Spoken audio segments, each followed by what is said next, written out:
Is the era of flexible working over? What do you think? This is new LinkedIn data that says it might be. I'm going to go ahead and spoil the whole thing. I don't think remote work is over. I don't think flexible work is over. I do think it's under attack, if you want to call it that. I'm a bit of a libertarian on many things. And so I am supportive of the company and the leadership of the company deciding what's best for their company. If you want to use a political term in a corporate context, that's what I think. So if you think that hybrid work works for you and you can prove it and it's working, fan-freaking-tastic. If you're all remote, and it works for you. I've got a friend in Atlanta. They have all of their employees are remote, and it works for them. They're crushing it. Fan-freaking-tastic. If you're like Ramsey Solutions, where we really believe that it's best when everybody's in the office, fan-freaking-tastic. Everybody get my point? All right, here we go.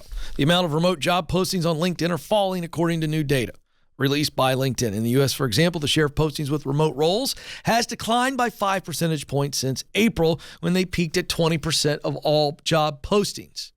Okay?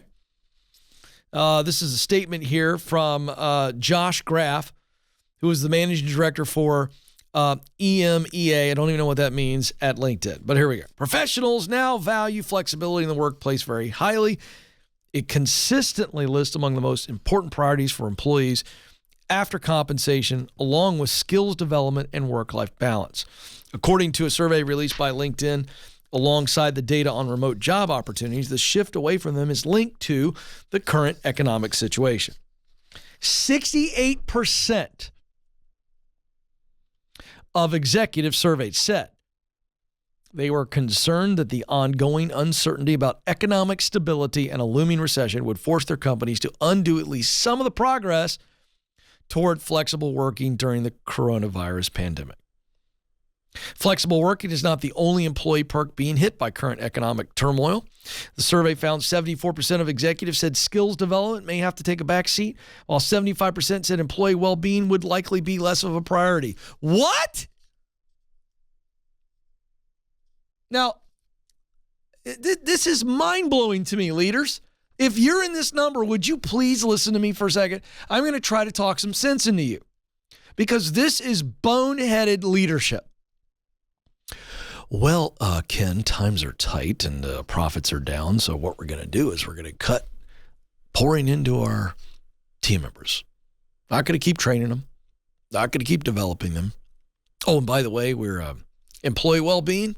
Sorry, times are tight. If you're burned out, tough. That's essentially what they're saying. Now, there's a difference between cutting costs and cutting developing your team. Let me tell you what I mean by this. If you've got some expensive skills training programs, you got to ask yourself, how is this going to affect the actual operations of the business?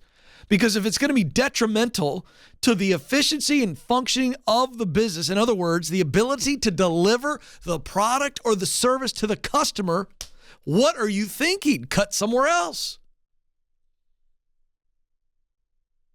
Cut people. Don't cut training the people that are there. All right, here's another one. Developing people isn't always expensive training programs. It could be pouring into their leadership skills by showing them free leadership videos and having discussions, getting them used books. What are we doing?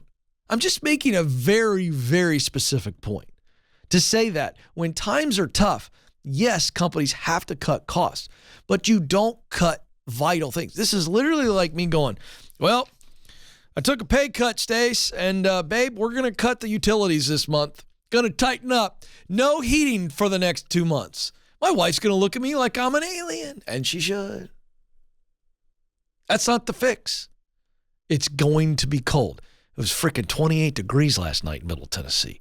Alex, I had to go outside last night in my moccasins and my pajama pants and tiptoe through the yard and put the old covers on the hose, what do you call those, spigots? Yeah. Don't want my pipes to freeze, Joe.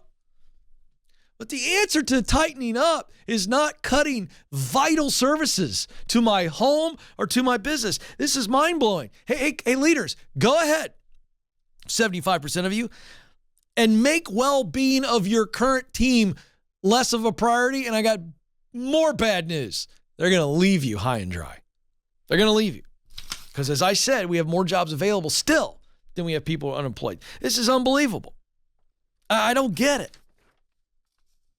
Now, do I think this headline is correct? No, I do not. But this proves my point earlier in the show. Headlines are designed to snap your neck and make you pay attention. Flexible working is not over. Are there companies that are going to pull back on it? Yes.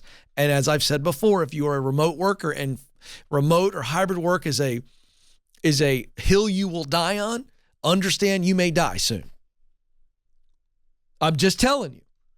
Because when you're out of sight, you're out of mind. And we've seen the data that it's plus 80% of leaders feel like people that are remote or hybrid that are not around, they can't put their eyeball on them, aren't as productive. I don't think that's true. Hear me say that.